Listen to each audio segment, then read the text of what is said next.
the sophomore team, and I'm going to bring up Chris Ibarra, coach for the sophomore.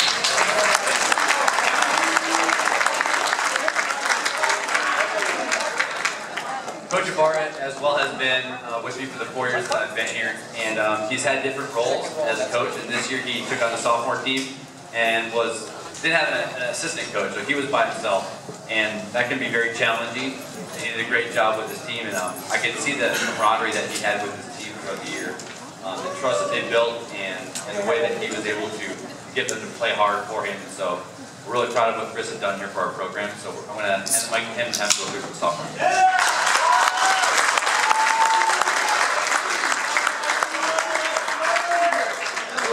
This is something new for me.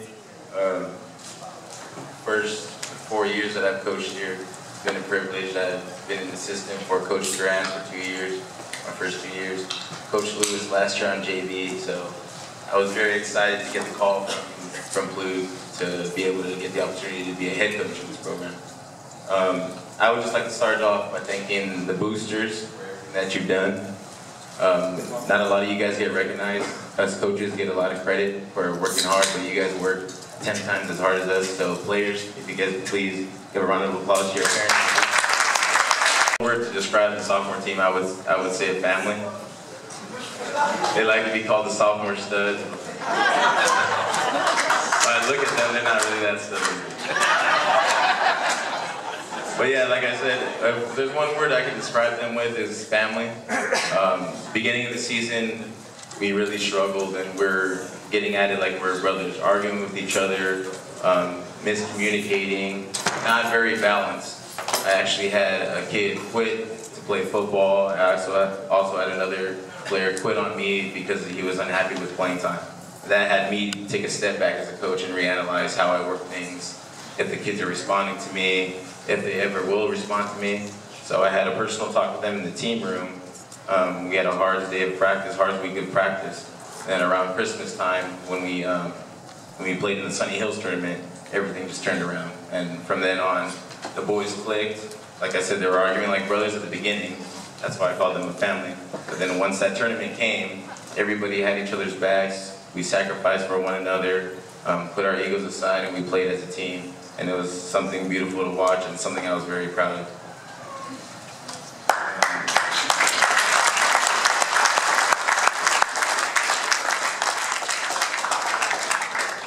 I'm just going to go ahead and get into the players.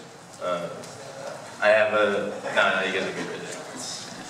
I have a gift for them, a little action photo for them, but I'm also going to say a thing or two about them.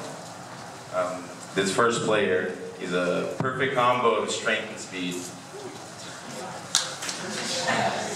He plays really aggressive and can mainly guard anybody on the court. He got a lot of playing time. He was my starting center. He worked really hard, and then once we got a couple of our football guys back, Lewis, of course, he took a step back and he landed himself on the bench with very minimum amount of minutes played. He didn't let that show. He had a very positive attitude.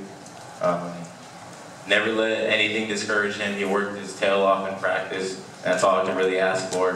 That player is Jonathan. Probably one of my most favorite players to ever coach. He's the type of player that after practice he sticks around to work on his craft. He always asks questions on how to get better, how to get more playing time. He works very hard, and I don't know anyone who has a greater work ethic than him. He's very undersized, but he doesn't use that as an excuse to work hard. He would get into it a lot with some of our players in practice, and I think ultimately made a lot of our players better. If I could describe him, I could describe him in one quote, and these boys know it. Let's go! This player is Shandara Hank.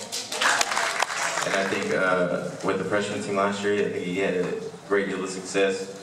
I think he had a transition to a different role this year. If I were to give out this award, he would probably be my 6th man award. He came off the bench for me, but he brought the energy, he brought the intensity. Probably the quickest and most athletic kid on our team. Anytime I needed somebody to stop a penetrator, He would harass them and get them out of funk, and he really won us a lot of games with his defense. If you ever talk to this kid, he probably has like the best personality ever. If you ever need some advice or you need some type of evaluation on your life, this kid's got you. I don't know how many times we had a team dinner or a team gathering and he talked to everybody. Shadara, you have too much confidence. Jordan, you need more confidence, etc. But he was a pleasure to coach, and I think he's an outstanding defender. He'll be an outstanding player for years to come. Holden Redden.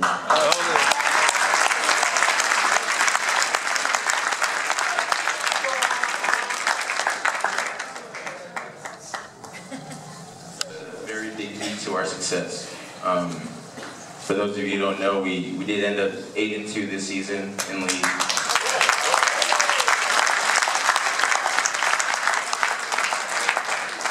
As sweet as that sounds, we still didn't meet our goal of winning league, but this guy was a big part of our success.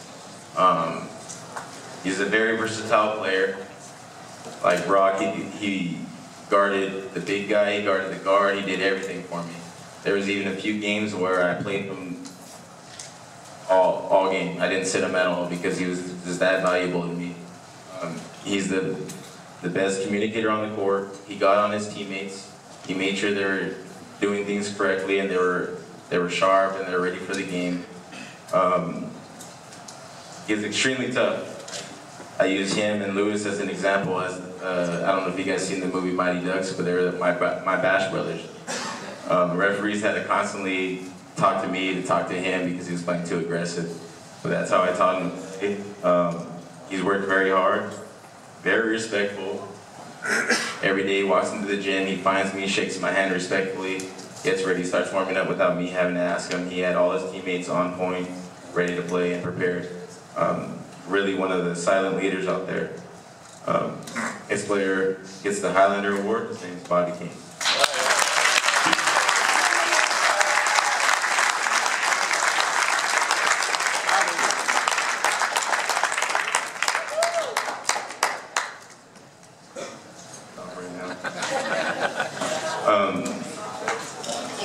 He's the definition of an X factor. Like I said, before he got to us, he was in football. Before he got to us, we're a struggling ball club.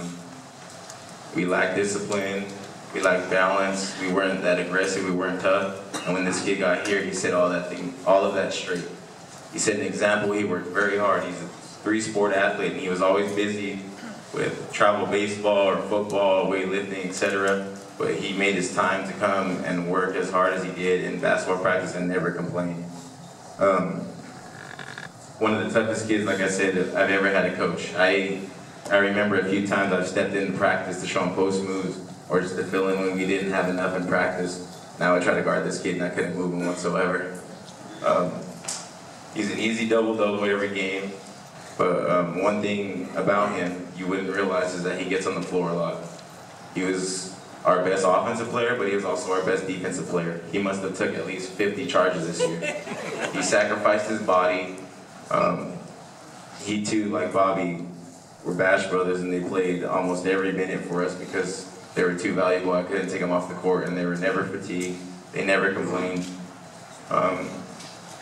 He did a lot for our team, and he improved his teammates very much. So my most valuable player goes to Lewis Ingram.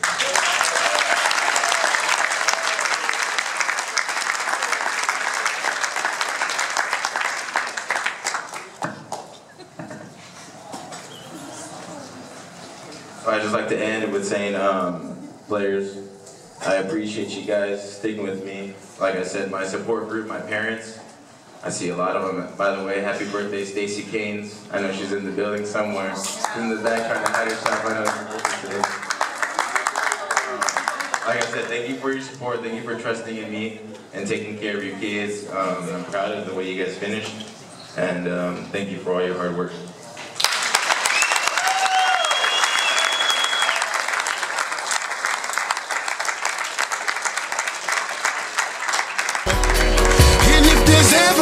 Questions you can tell them is 'cause I like them.